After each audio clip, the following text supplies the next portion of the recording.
They are rage, brutal, without mercy. But you will be worse.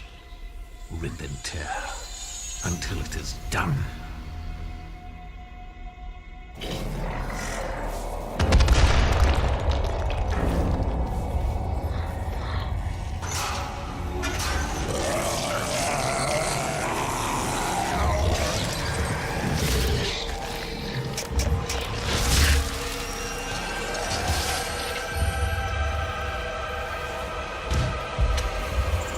Doom came as a surprise to classic Doom fans, to the gaming industry, as well as to the new incomers to the Doom franchise like me. You play as the Doom Slayer, the most ruthless being that totally annihilates any demon that he comes across.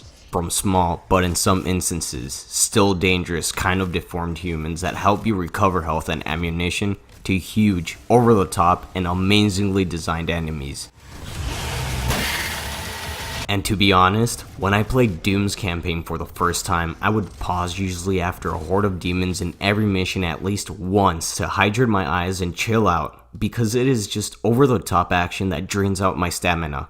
Heck, not even the loading screens between missions give you some type of breathing space because it is just full of things to look at. And if you're like me, that tries to look at every detail that is possible in a game, the OCD becomes a problem. With Doom 2016 being one of my favorite games that I've ever played, comes at last its successor, Doom Eternal. I completely saved as my Why is Halo Reach the best Halo Part 2 script right after watching the Doom Eternal gameplay reveal at QuakeCon 2018 and began working on this video. Why? Because Doom is awesome and it is worth giving my opinion. Since Doom is a straightforward game that appears to have little to no division or criticism between classical Doom players and new incomers like myself, Halo, I have the chambers of hell open to give out my opinion as to why I'm excited for Doom Eternal.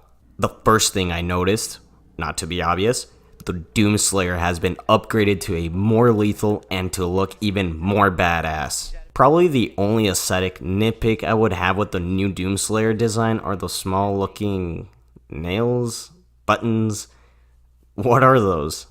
Anyway, those that stick out from the forearm and from the calves, mostly because the pattern kind of reminds me of a crocodile's back. Also without mentioning that they kind of have the same color too. Anyway, another thing that I initially was like, was some of the arm skin showing. But now I'm totally fine with it, because I maybe confused the Doom Slayer unintentionally with the Master Chief, since both are green as far as of Doom 2016, and both don't really talk. Well, until Halo 4 that is, which I personally disliked. I prefer him as the silent, mysterious, badass Covenant killing machine Master Chief that we all know and love. Kind of what the Doom Slayer represents in his own universe now. But once 343 Industries got their hands on Halo and they gave Master Chief useless dialogue that could have been avoided to keep him iconic and have everyone happy. Anyway, speaking of universe. We love our little hint. Honestly, we're just huge lore nerds at it. And everything we do has a story behind it. So if you're like me and you like to investigate everything, we're going to make it worth your time. It's really true. We're not just making a Doom game anymore. We're building a Doom universe.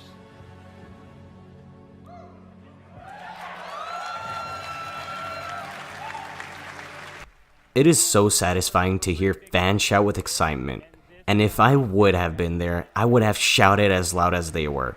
It makes me so excited to know that Doom is going to supposedly have its own lore and expanded universe. One very important thing that I did not enjoy that much in Doom 2016 is the melee. It never sounded nor performed powerful at all.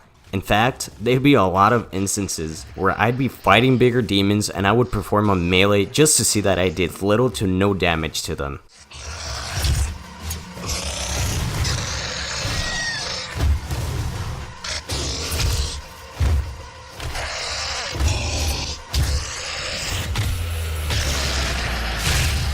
I'm glad that in Doom Eternal, they've amped up that sound design with an oomph. World, a comfortable one.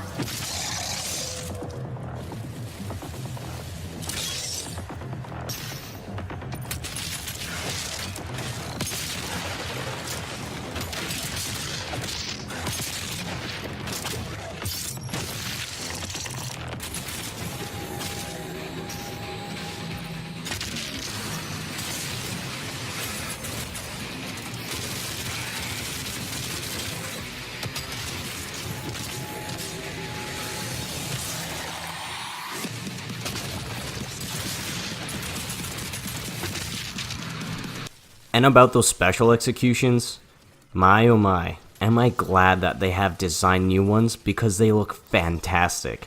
Not because they were bad in the last game, but it is always appreciated to see added new ones.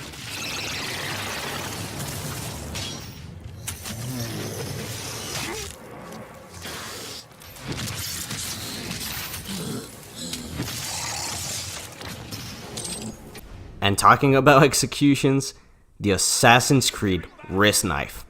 Yeah, make it 3 times as big and 10 times as sharp, to not just cut throats, but to cut heads off. The new Doomslayer's knife is a total badass. I could already imagine the feeling of the added gratification with every time it is used. The meat hook is an added feature to the double barrel shotgun that works exactly like a grappling gun, but it seems to only work when aiming at a demon at a certain distance. Unlike the last Doom that you were always on the ground, Doom Eternal integrates this mechanic to have an array of different ways to strategize your gameplay based on what your surroundings are. In short, you're Batman in hell. Another point is the destructible demons. So basically it is a graphical killing progression where the more closer you get to killing the demon, the more damaged it looks, which I am totally pumped for that. You know, in my Xbox 360 days, I always wanted a game to have Halo's story with a steroid Master Chief and a Gears of War blood and gore environment. And guess what? Doom is that game.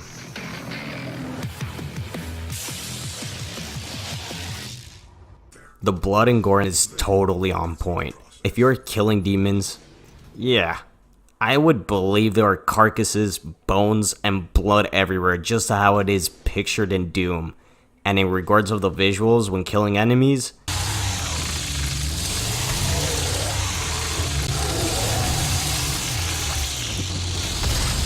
yeah, I can't complain. Apart from the new weapons and the new enemies that look astonishing, Doom has a new thruster mechanic that permits you to move in any direction quickly, kind of what we have seen in Call of Duty, Titanfall, Halo, and a couple more. Though it is a trend I completely disagree with having, it seems that it fits well with Doom. I can't really say more because I would really like to feel it for myself before giving out a solid opinion. I'm excited for Doom Eternal also because of its new environments, the human interaction, and the graphics. With the human interaction, it might be brief, but it will be enough to get the point across that there is no person that is up for the job to kill demons other than the Doomslayer. I'm just speculating, but that's just how I imagine it would be.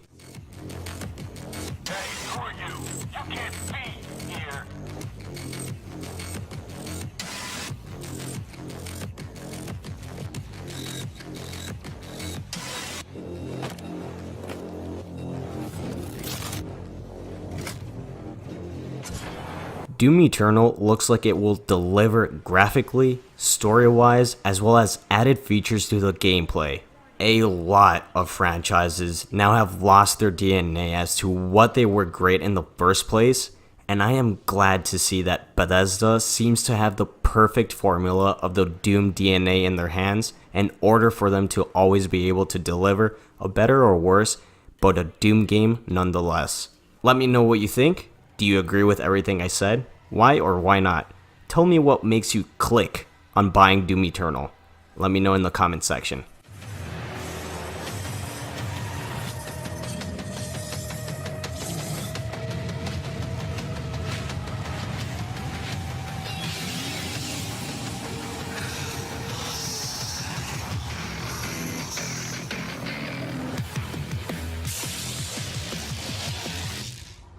See ya.